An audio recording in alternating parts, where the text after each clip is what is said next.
decía que buenas tardes a todos y a todas. Bienvenidos a esta tercera conferencia del webinar, este tercer ciclo que hemos dedicado al patrimonio de la arquitectura del siglo XX y que ya hemos celebrado dos conferencias, serán tres en el trimestre. La primera corrió a cargo de Alfonso Muñoz.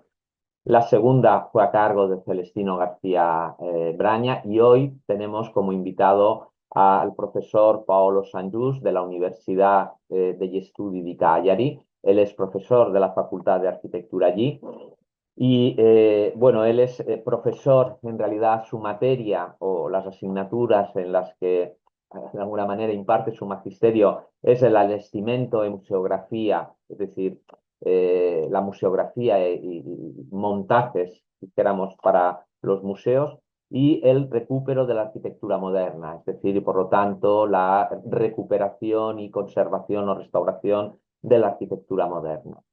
Paolo Sangiust es miembro del comité directivo de Docomomo Italia y del comité científico de los Museos Nacionales de Cagliari, en Cerdeña. Es responsable científico del programa de investigación La Arquitectura en Cerdeña desde 1945 a nuestros días, con lo cual a nuestros días sigue progresando. En este caso, es el responsable para la selección de las obras relevantes como interés histórico-artístico, ¿no? de esta segunda mitad del siglo XX. Y esto, dijéramos, esta responsabilidad la ejerce por encargo del Ministerio de Cultura, que tiene como fin, bueno, pues los modos y las técnicas para la conservación y la recuperación de la arquitectura del siglo XX. Que están desarrollando en la región de Cerdeña, pero en paralelo con todas las regiones de Italia, y que ahora el profesor Sangiust nos contará en detalle. Es director o fue director del Festival de Arquitectura Cagliari, FAC 2020, coincidiendo con el periodo de la pandemia, y que traía por título Los límites del cambio, Cagliari entre la tierra y el agua, arquitectura y lugares sensibles. Es director de los archivos, iba a decir, de los archivos de arquitectura de Cerdeña, y es autor de diversos ensayos en volúmenes y en libros de la arquitectura del siglo XX, además de ser un experto y por lo tanto quien evalúa en muchos casos muchos de estos procesos de selección. Yo os voy a dejar con Paolo Sangiust y de todo este pequeño currículum que os acabo de rendir cuentas, lo vamos a ver precisamente porque, bueno, pues Paolo Sangiust no solo es un experto en patrimonio de arquitectura del siglo XX en Italia, sino sobre todo también es un experto en los archivos que custodian los documentos originales. Caro Paolo, por cierto, la conferencia se impartirá en español, un texto que nos ha preparado Paolo. Cuando tú quieras, Paolo. Eccomi qua. Buenas tardes a todos. Quiero agradecer a ICOMOS, a Docomomo Ibérico y a Andrés Martínez Medina por haberme invitado a participar en este interesantísimo ciclo de videoconferencias que estoy siguiendo con grande interés. Tengo la dedicada tarea de hablar sobre la arquitectura italiana del siglo XX, un tema que obviamente requeriría muchas horas, pero intentaré darles por lo menos alguna información sobre el estado actual de la cuestión y lo haré leyendo el texto en español. Espero que mi pronunciación sea aceptable, pero los números lo pronunciaré en italiano. Bon, vado.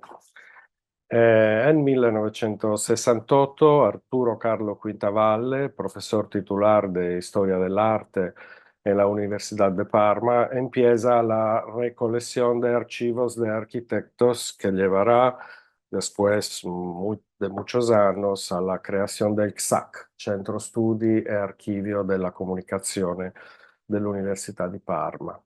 Son los años de la contestación, a lo que seguirá en Italia el periodo oscuro del terrorismo, rojo y negro, las masacres del Estado, el retorno de una forma de fascismo latente.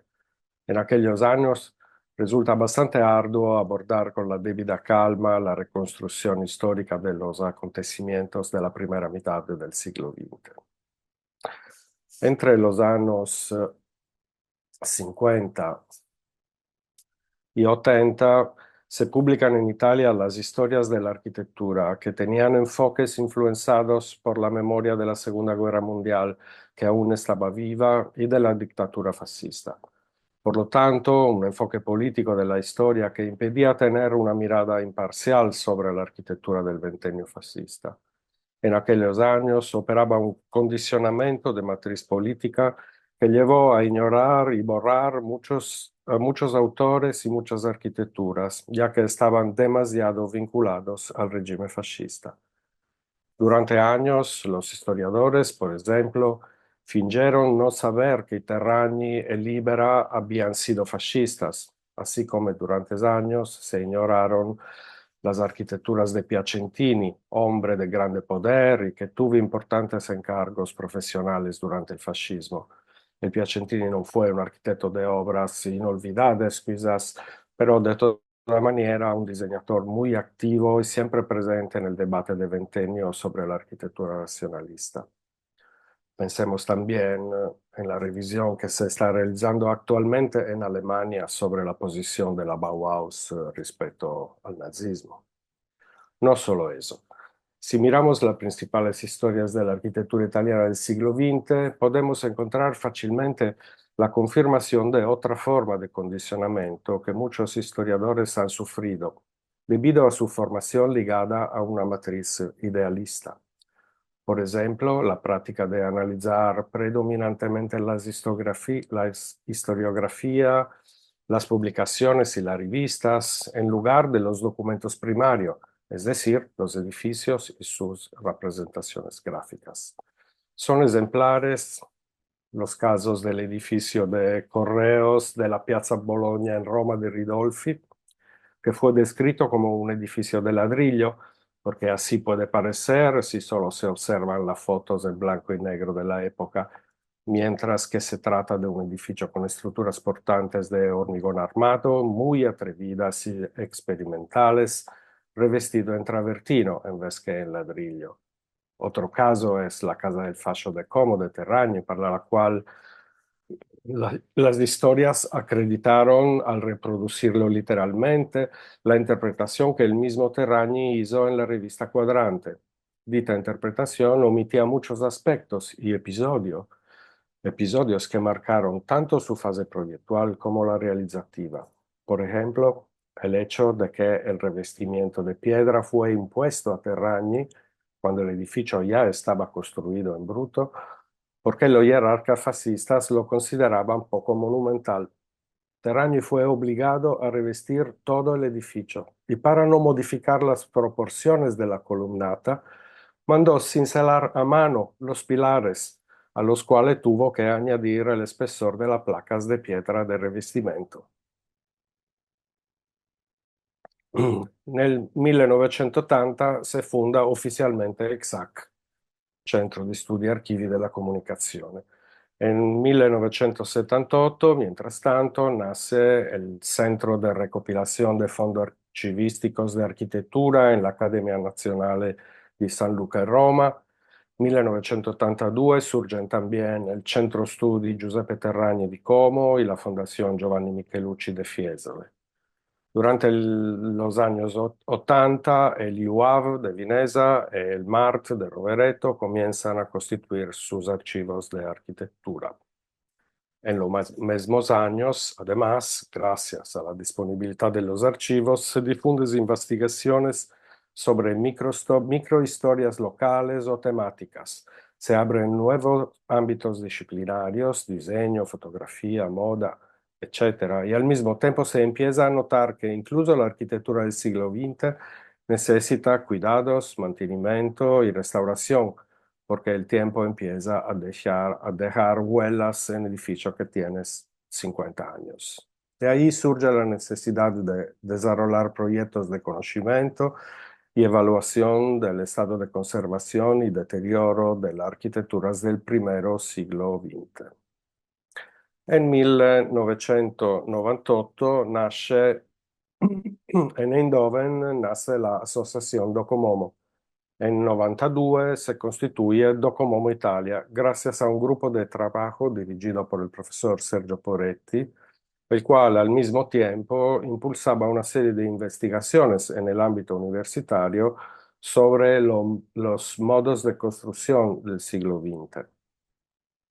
Gracias a esto, en toda Italia se profundiza el estudio de la arquitectura moderna, apoyándose en los archivos de arquitecturas locales que ya estaban ampliamente distribuidos en el país. A partir del 1996 comienzan las publicaciones del Docomomo Italia Giornale, que ha producido 33 números en papel y tras una breve interrupción ha reanudado sus publicaciones en la versión en línea dentro del Giornale de la Arquitectura y ha llegado hoy al número 37. Pueden ver en la parte inferior derecha el número muy interesante dedicado a los planos de conservación. En 1998 si fonda la Associazione Italiana Archivi di Architettura. Qui vedete, parlo un po' in italiano ogni tanto, ma penso che capiate. Qui vedete un elenco, una parte dell'elenco dei soci dell'Associazione Archivi di Architettura e sulla destra alcuni dei bollettini che l'associazione pubblica. A partir de los años 90 comienza una larga etapa de censos y recuperación de los archivos privados de arquitectura del siglo XX, con la coordinación de la Dirección General de Archivos del Ministerio de Cultura.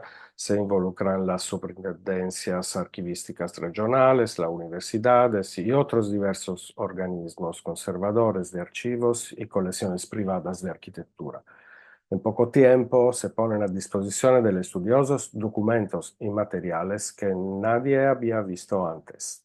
Nacen así las investigaciones y publicaciones monográficas sobre temas della architettura fascista. Qui vediamo una serie di pubblicazioni sulle colonie estive realizzate durante il fascismo e qui alcuni esempi. Oppure i palazzi delle poste, realizzati in gran numero in Italia durante il fascismo. E qui vediamo alcuni esempi. Oppure le case del Balilla e le case della GIL. Las casas del Balilla y las casas de la GIL son básicamente estructuras deportivas, con gimnasios, piscinas, campo de atletismo, salas de esgrima, etc. Ma al mismo tiempo son lugares de adoctrinamiento político de la juventud italiana. A finales de los años 90 se publican varias historias de la arquitectura que amplian el panorama sobre los arquitectos y las arquitecturas de los años del fascismo, incluyendo de manera continua obras y autores de aquellos años y analizando los valores y la calidad arquitectónica al margen de las ideologías. Asimismo, se consideran de manera más amplia las condiciones sociales y políticas en las que los jóvenes racionalistas tuvieron que operar. El fascismo fue una dictadura que, durante mucho tiempo, logró obtener un vasto consenso popular, siendo capaz de alimentar intereses incluso muy contrastantes. En el campo de la arquitectura fomentó diversos modernismos, la producción eclética y monumental en los palacios de justicia, ministerios y casas del fascio, la producción racionalista en las casas del Balilla, casa de la GIL, en las colonias marinas, mientras que la producción en el ámbito de la vivienda residencial se desplazaba hacia el estilo Littorio o Novecento. Ed encontramos arquitecturas de gran calidad en todos los modernismos. Entre otras cosas, los historiadores de la arquitectura también empiezan a considerar las investigaciones sobre la construction history del moderno, que finalmente encuentran su lugar en la historia de la arquitectura, donde se destaca la gran influencia de las concepciones estructurales de las nuevas tecnologías y de los nuevos materiales autárquicos en la creación de la arquitectura de los modernismos italianos. Esta definición es un título del muy interesante libro de Sergio Poretti dedicado a analizar cómo las nuevas técnicas constructivas y los nuevos materiales a veces influyen decisivamente en el diseño de las arquitecturas del siglo XX en Italia. Y creo que ocurra algo similar en España.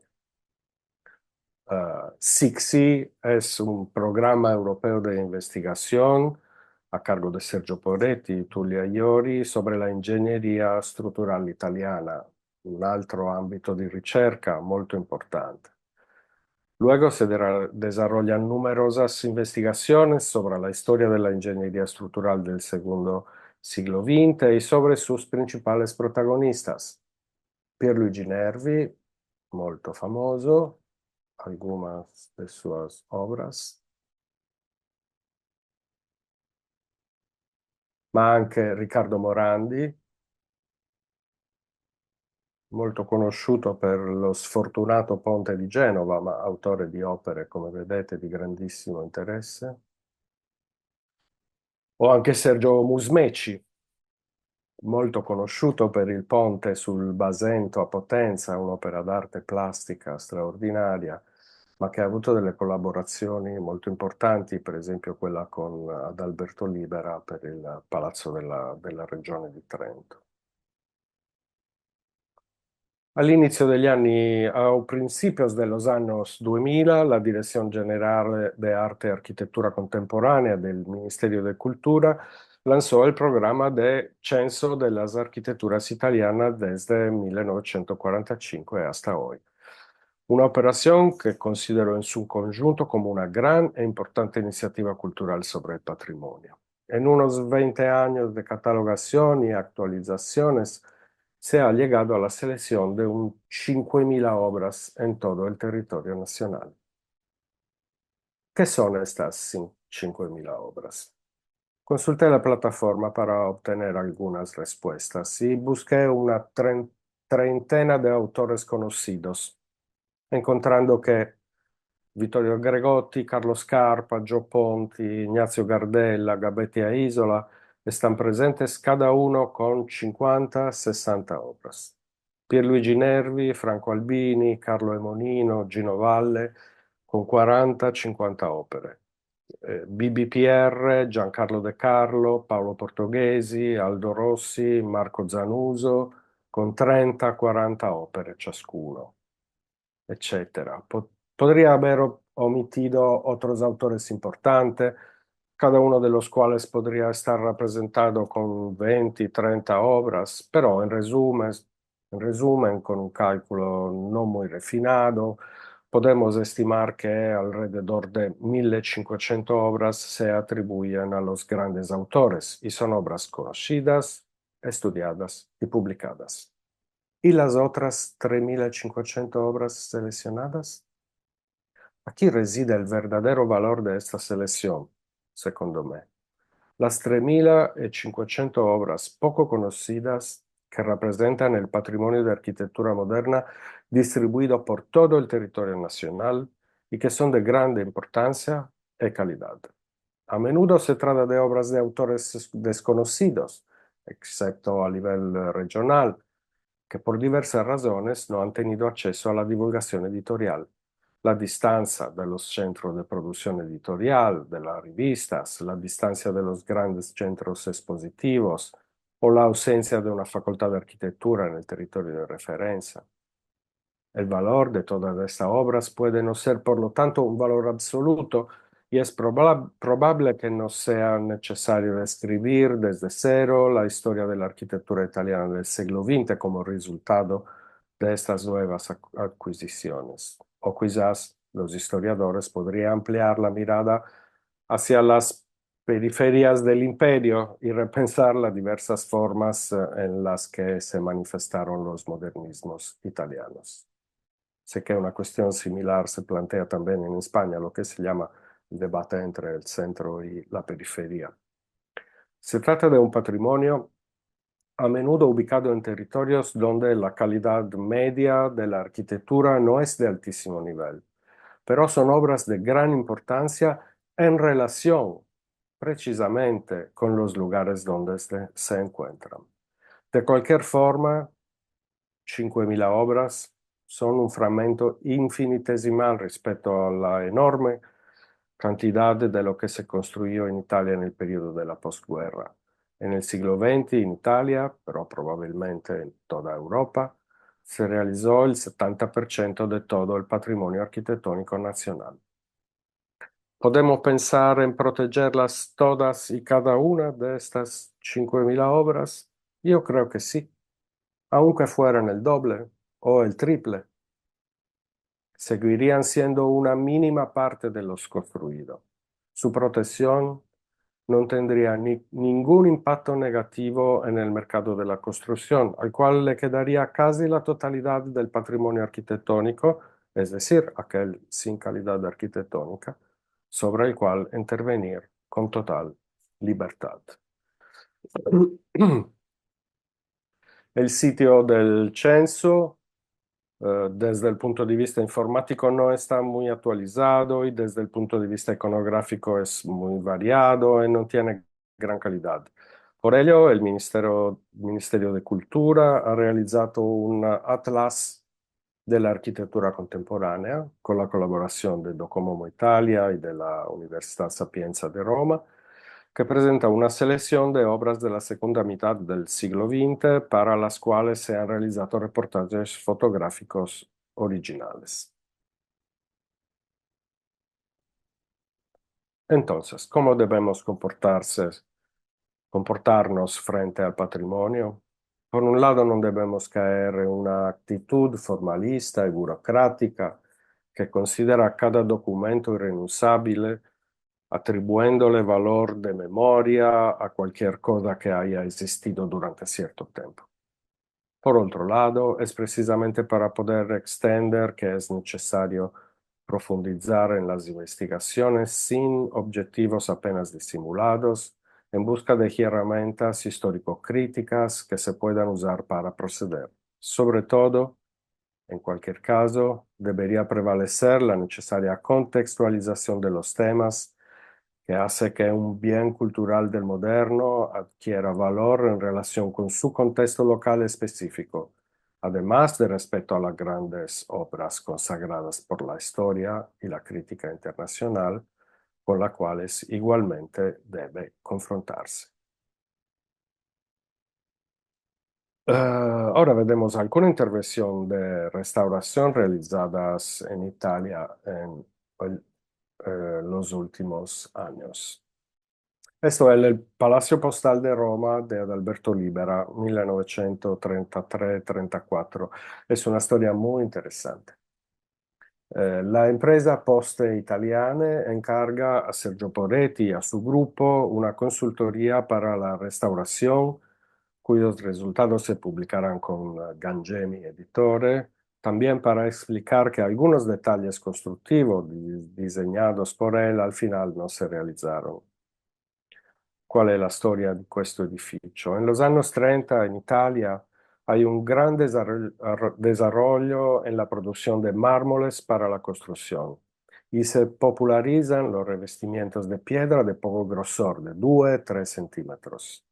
Tradicionalmente la piedra se utilizaba con espesores de 8-10 centímetros o incluso más. El material resultaba fascinante, moderno y económico, pero se desconocía su comportamiento una vez instalado, por lo que los arquitectos experimentaban y a menudo cometían errores. El pórtico de entrada del edificio postal estaba rivestido con placas de pórfido violáceo de 3 centímetros de espesor, de 2 metros per 1, que se unían con mortero de cemento y algunas grapas al marco de hormigón del pórtico. Pero los dos materiales tienen diferentes coeficientes de dilatación y en pocos años las plazas se agrietaron.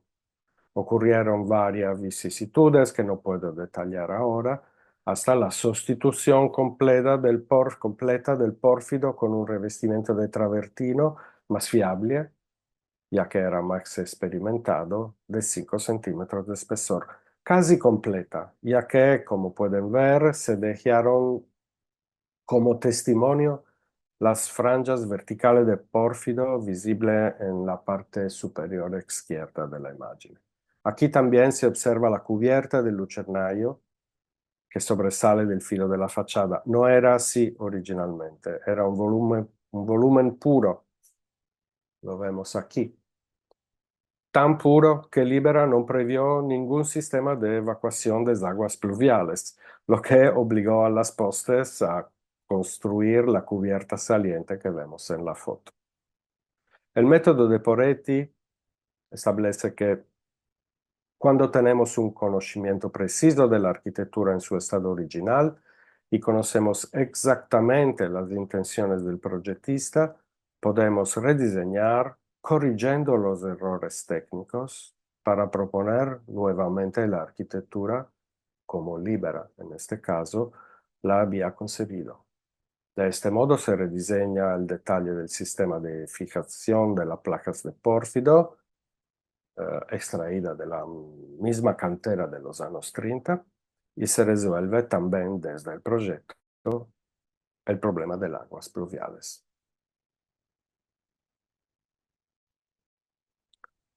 Otro caso, showroom Olivetti a Venezia di Carlo Scarpa, 1957-58, el espacio de 21 metros por 5 y 4 de altura se caracteriza por la escalera de mármol, verdadero ay de la composición, y por dos largos pasillos elevados. La escalera también funciona como espacio expositivo y, según algunos, las losas en voladizo evocan el movimiento del carro de la máquina de escribir. A la izquierda, la escultura Nudo al Sole de Alberto Viani descansa sobre una losa de mármol negro sobre la cual fluye un delgado velo de agua. La variedad de materiales caracteriza la obra de Scarpa. El suelo está realizado con un mosaico de teselas de vidrio de varios colores. El área de entrada es roja, la parte central es blanco-gris y otras áreas son azules y amarillas. Losas de mármol de aurisina para el suelo del descansillo, madera de palisandro para las estanterías que exhiben las máquinas Olivetti, teca para los pasillos, etcétera, etcétera. La restauración comenzó con estudios y pruebas de materiales, enlúcidos, estucos, pinturas, maderas, metales. Se evaluaron los niveles de humedad y salinidad de los muros, las pulverizaciones, desprendimientos, hinchazones y faltantes en los suelos, así como instalaciones eléctricas, modificaciones en la iluminación y la verificación de los elementos faltantes del mobiliario fijo y móvil. El showroom Olivetti ha sido restaurado con las técnicas, materiales y cuidados que habitualmente se dedica a las obras de arte. Aquí una iglesia muy interesante da Baranzate, vicino Milano, de architetti Mangiarotti e Morassutti con l'ingegner Favini, 1956-1958. La iglesia è un volume prismático revestido en vidrio de 9 metros de altura con planta rectangular de 15 por 30 metros. Está cubierta en hormigón armado y se eleva 2 metros sobre el nivel del suelo, asentada en un relieve conectado con el terreno mediante una pendiente cubierta de césped. En el interior, 4 columnas sostienen la cubierta, rica en texturas y penumbras. 2 vigas principales, vertidas in situ y compuestas por 30 dovelas prefabricadas, montadas y postensadas, sostienen 6 vigas longitudinales. El espacio se cubre con paneles prefabricados apoyados entre las vigas. La iglesia de vidrio, così viene chiamata, la iglesia de vidro de Baranzate, la tecnica costruttiva se asume como fundamento de la arquitectura. La estructura y la delimitación del espacio se unen en su armoniosa diferencia, mientras que la ingeniería y la arquitectura se entrelazan en la obra. El revestimiento original de la nave, destruido por un atentado y reemplazado en 1980 por una lámina de vidrio armado y una de policarbonato alveolar con un delgado colchón de poliuretano interpuesto, estaba tan deteriorado, ecco, lo vediamo nelle immagini in alto, e inadecuado para el uso del edificio que no permitía otra opción más que una cuidadosa sustitución. Tras varias pruebas, se llegó a una solución que incluye cuatro vidrios con diferentes características y tres cámaras de aire. I vidros son vidro extra claro con ranurado ácido, vidrio texturizado y vidrio de baja emisividad. El resultado final es la reproducción de la luminosidad y translucidez original, pero con soluciones técnicas adecuadas a la contemporaneidad.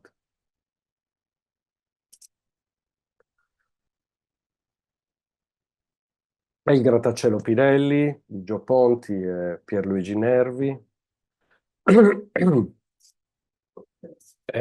Questo ve lo descriverò in italiano perché non ho tradotto il testo. Nel 1998 fu affidato un incarico allo studio Corvino e Multari per restaurare soltanto l'auditorium che sta nel basamento dell'edificio e i piani, diciamo, della rappresentanza pubblica della regione. Ma nel 2002 accadde un incidente aereo, un piccolo aereo privato andò a sbattere contro l'edificio, si vede nella immagine qui in alto, nella parte alta, i 3-4 livelli che sono stati distrutti dall'incidente aereo e l'incarico di restauro venne esteso ai 5 livelli. Il restauro delle facciate del Pirelli è avvenuto nel pieno rispetto del disegno di Gio Ponti, conservando dovunque fosse possibile gli infissi originali per limitare la sostituzione dei materiali. Come vedete nelle immagini in basso a destra, un grande lavoro è stato fatto anche per la pulizia e il restauro del rivestimento delle facciate laterali in tessere di marmo e di vetro. Ultimo intervento di restauro che vediamo, non c'è. Pensavo di averne ancora un altro, invece non c'è più. Avevo un altro edificio, non so perché è saltata l'immagine, sulle officine Olivetti di Ivrea, che sono stati un intervento di restauro molto, molto rilevante che ha favorito l'iscrizione della Olivetti di Ivrea nel patrimonio mondiale dell'UNESCO. Io ho concluso il mio intervento, grazie.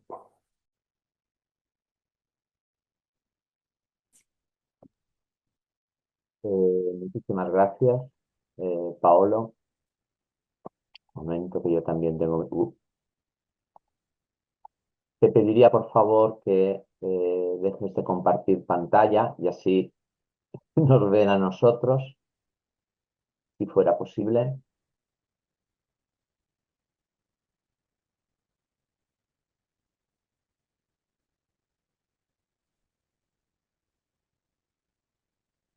Paolo, Sì, senti, sì, dicevo, dimmi. lascia di condividere e così Sì, ci vediamo a ok, noi. Grazie Paolo. ok. Vedo che c'è una domanda sulle Sì, poste. oh, Eh, voi esistono, la sì, capisci bene? sì, sì.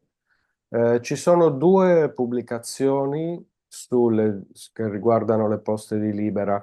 Uno è un volume che ricostruisce la vicenda di quattro palazzi postali costruiti a Roma nei primi anni 30, fu un unico concorso grazie al quale si costruirono le poste di Libera, le poste di Ridolfi di Piazza Bologna, un altro edificio di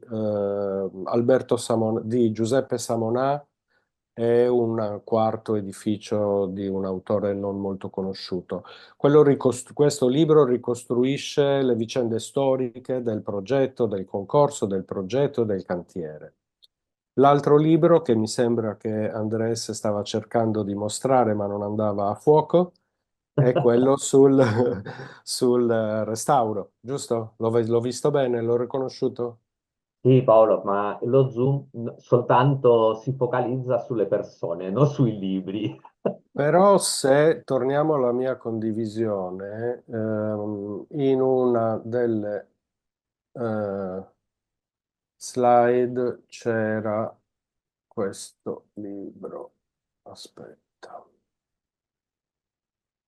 Eccolo qua. Il restauro delle poste di Libera, a cura di Sergio Poretti. Aspetta che condivido. Ok. Eccolo qua. È questo, Andres? Certo, è quello. Ecco, il restauro delle poste di Libera, questo è dedicato a un piccolo libro che racconta appunto quello che il gruppo di Poretti è riuscito a fare, che non è tutto quello che avrebbero voluto fare durante l'intervento di restauro. Questo in basso a destra si vede male, ma ve lo leggo: progetti e costruzione dei palazzi delle Poste a Roma, 1931, non leggo bene le date. Questo ricostruisce la vicenda storica del concorso e dei quattro progetti di quel concorso. C'era un'altra cosa che volevo dire, Andres, che poi magari lo traduci tu se non è chiaro. Abbiamo questo bellissimo censimento, no? Con 5.000 opere selezionate e sono solo quelle dal 45 ad oggi. Tutte le opere della prima metà del Novecento non sono censite, ma sono già molto note, molto studiate e sono migliaia probabilmente. Il problema è che il Ministero della Cultura italiana al momento ha vincolato meno di 200 opere. Vediamo un attimo per tradurre questo al nostro pubblico.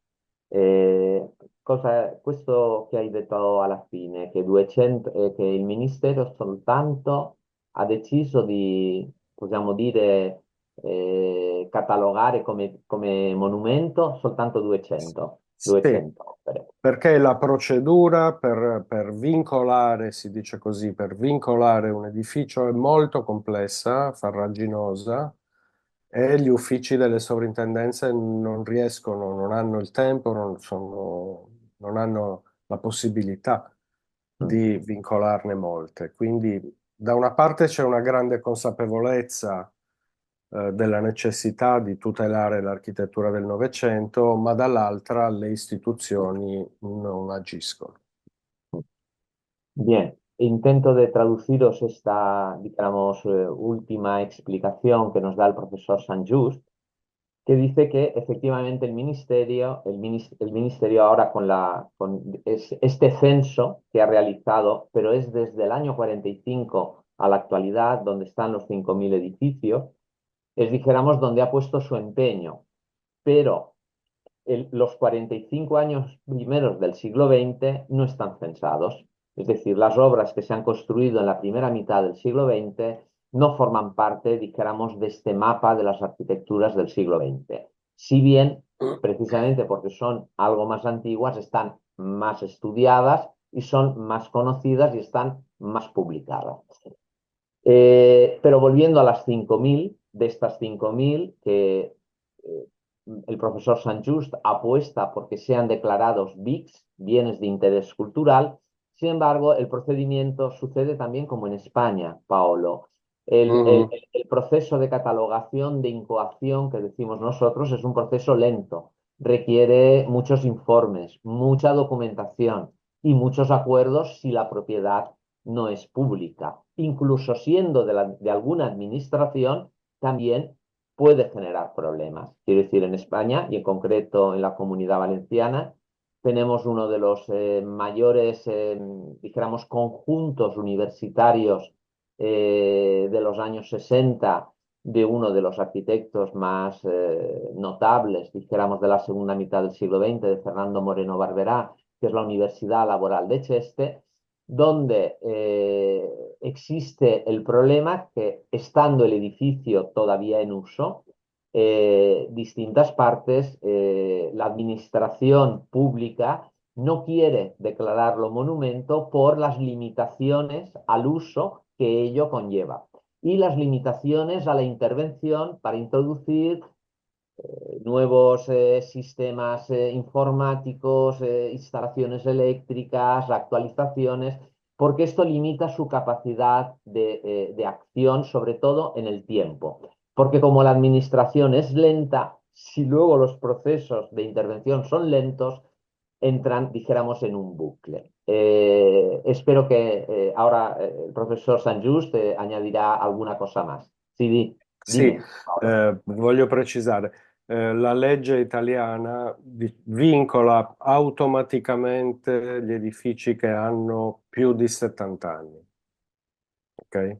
Quindi teoricamente tutta l'architettura realizzata fino al 1954, oggi, è sottoposta a controllo, diciamo così, no? Anche se non esiste un procedimento di vincolo, se chiunque voglia intervenire su un edificio realizzato prima dei 70 anni, deve comunque dialogare con le sovrintendenze e ottenere un'autorizzazione. Bien, no Quindi sé si c'è un controllo, c'è una tutela di massima sulle opere che hanno più di 70 anni. sì, possiamo dire che non queste opere che hanno più di 74 anni, più di 70 anni, non sono state catalogate, invece si hanno un controllo perché non si può intervenire senza, possiamo dire, la supervisione della soprintendenza. Bien, Esattamente. sí, este detalle habéis conseguido entenderlo. El profesor Sanjus nos explica que, por otro lado, los 45 primeros años del siglo, aunque no están catalogadas todas las obras, sin embargo, por procedimiento administrativo, si cualquier particular empresa decide intervenir en un edificio para volverlo a poner en uso, reformarlo, actualizarlo, que pertenece a este periodo, ¿qué sucede? Que no puede hacer aquello que desea, sino que tiene que ser pactado y con conocimiento, digamos, de la administración supervisora de la restauración e intervención en el sector edilizio. Paolo, questo in Spagna non c'è. Mm, Este procedimiento en España no existe. En España o está catalogado o no está catalogado. Y si está catalogado, hay distintos niveles. Solo la fachada, solo sì. ciertos elementos, la totalidad o alguna parte en concreto. Bien, C'è un'altra domanda, sí, vedo, sí, leggevo ora. in italiano. Ajá. Materiali autarchici, restauro, no. No, non esistono linee guida su questo tema, esistono però molte ricerche, molte pubblicazioni. È uscito di recente un volume, adesso non so se ce l'ho proprio qua, a cura di Sara Di Resta, che è una collega dello UAV di Venezia, dedicato proprio ai materiali autarchici, che li studia, che li analizza nel dettaglio. Era uscito alcuni anni fa un altro volume, sempre sui materiali del moderno in generale, di Luciano Cupelloni, che è un professore della Sapienza. Quindi diciamo abbiamo molta conoscenza, abbiamo molti studi sui materiali autarchici, non ci sono linee guida e che io sappia non ci sono neanche, come dire, dei report sulle esperienze di restauro.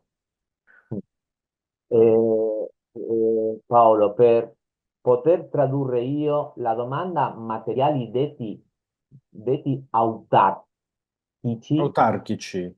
sì, ma cosa vuole dire? Perché quando in Spagna si dice autarchico o l'autarchia, facciamo riferimento al periodo dal 1939 fino al 1953, che è il momento che la dittatura è stata isolata e dobbiamo produrre con quello che avevamo dentro del paese. No sé si me habéis entendido. La domanda que hace uno de los asistentes a la conferencia la hace en italiano y hace una pregunta muy particular y es que se refiere a los materiales llamados autárquicos. Yo aquí me he perdido un poco porque materiales autárquicos en España, no sé si es lo mismo que en Italia. En España, Sì, materiales autárquicos se refiere al periodo de la autarquía, desde el fin de la guerra civil hasta que España es aceptada en la comunidad internacional. Bueno, Paolo ha contestado que sí, efectivamente hay, dijéramos, bibliografía, hay estudios, hay publicaciones respecto de los materiales, pero no hay exactamente una guía, dijéramos, que explique exactamente todos y cada uno de estos materiales que se usaron en el mismo, podríamos decir, periodo que sería el dopoguerra italiano. ¿Es così? sì. La vicenda dell'autarchia in Italia inizia prima, rispetto alla Spagna, perché il fascismo, il regime fascista da subito si propone una certa autonomia dell'Italia dall'esterno. Poi dal 36, mi pare, la Società delle Nazioni, l'ONU di allora, fa un embargo all'Italia, così come poi lo avrà la Spagna, e quindi l'autarchia diventa un obbligo. Ma in realtà l'autarchia è un fenomeno che coinvolge tutti i paesi occidentali. Subito dopo la grande crisi del 29, c'è un crollo del commercio internazionale e quindi tutti i paesi occidentali fanno fatica a trovare materie prime o comunque ad avere dall'estero materiali. E quindi noi troviamo l'autarchia anche negli Stati Uniti, troviamo l'autarchia in Germania, sono forme diverse, ma tutti i paesi occidentali nel momento in cui c'è il crollo del commercio internazionale sono costretti in qualche modo a fare ricorso solo alle proprie produzioni. Quindi è un fenomeno molto ampio, insomma. Eh, no sé si habéis podido seguir esta explicación del periodo autárquico que el profesor Sanjus nos explica que es, en el caso de Italia y bueno, del resto de Europa, se remonta, podríamos decir, en el caso de Italia en concreto, a la llegada del fascismo al poder a través de Mussolini, que es a principios de los años 20, pero que a final de los años 20, con el crack de la Bolsa de Nueva York y por lo tanto con todas las restricciones económicas que ello supone, invita en cierto modo a que cada país sobreviva con sus propios materiales. Por lo tanto, la autarquía, en el caso de Italia, empezaría algo antes que en España, que vivimos la misma situación, pero solemos usar el término autarquía para el 39-53, aunque las condiciones autárquicas funcionara una década antes. Bien, me pregunto si alguno o alguna más de los asistentes tiene alguna pregunta para el profesor Sanjus.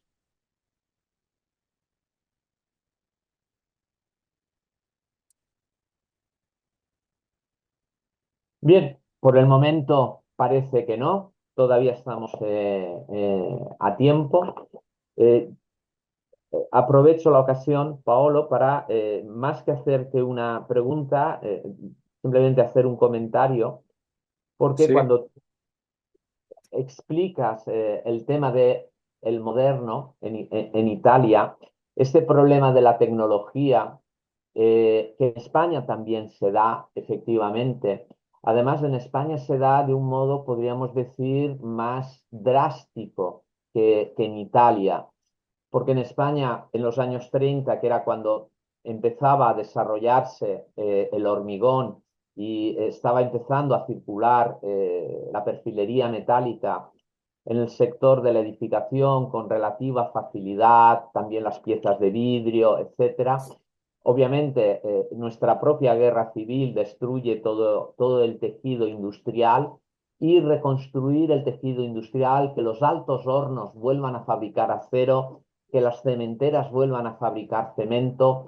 Esto es algo que no se normaliza en España hasta los años 50.